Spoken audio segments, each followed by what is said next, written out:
خط مرزا غالب بنام میر مہدی مجروح۔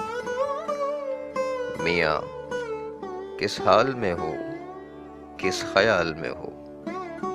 کل شام کو میرن صاحب روانہ ہوئے، یہاں ان کی سسرال میں قصے کیا کیا نہ ہوئے۔ ساس اور سالیوں نے اور بیوی نے آنسوؤں کے دریا بہا دیے۔ خوش دامن صاحب بلائیں لیتی ہیں، سالیاں کھڑی ہوئی دعائیں دیتی ہیں۔ بی بی مانند صورت دیوار چپ، جی چاہتا ہے چیخنے کو مگر ناچار چپ۔ وہ تو غنیمت تھا کہ شہر ویران، نہ کوئی جان نہ پہچان، ورنہ ہمسائے میں قیامت برپا ہو جاتی۔ ہر ایک نیک بخت اپنے گھر سے دوڑی آتی۔ امام ضامن علیہ السلام کا روپیہ بازو پر باندھا گیا، 11 روپیے خرچے راہ دیے، مگر ایسا جانتا ہوں کہ میرن صاحب اپنے جد کی نیاز کا روپیہ راہ ہی میں اپنے بازو پر سے کھول لیں گے اور تم سے صرف 5 روپیے ظاہر کریں گے۔ اب سچ جھوٹ تم پر کھل جائے گا، دیکھنا یہی ہوگا کہ میرن صاحب تم سے بات چھپائیں گے۔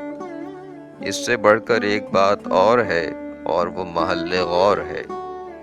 ساس غریب نے بہت سی جلیبیاں اور تودہ قلاقند ساتھ کر دیا ہے، اور میرن صاحب نے اپنے جی میں یہ ارادہ کر لیا ہے کہ جلیبیاں راہ میں چٹ کریں گے اور قلاقند تمہاری نظر کر کر تم پر احسان دھریں گے۔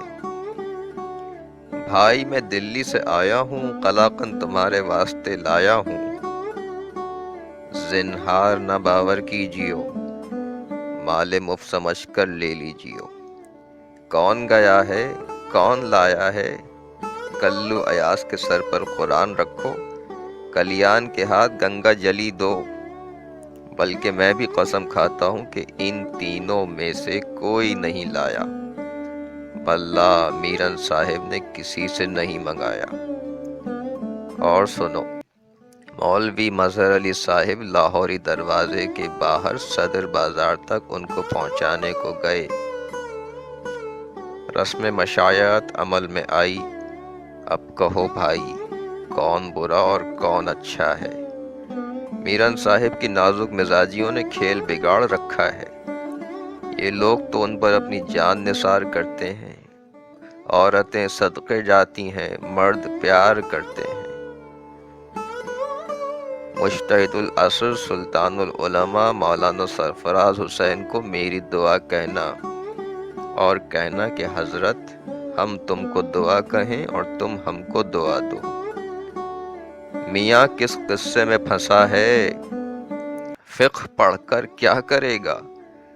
طب و نجوم و حیات و منطق، فلسفہ پڑھ جو آدمی بنا چاہے۔ خدا کے بعد نبی اور نبی کے بعد امام، یہی ہے مذہب حق، والسلام والاکرام۔ علی علی کیا کر اور فارغ البال رہا کر۔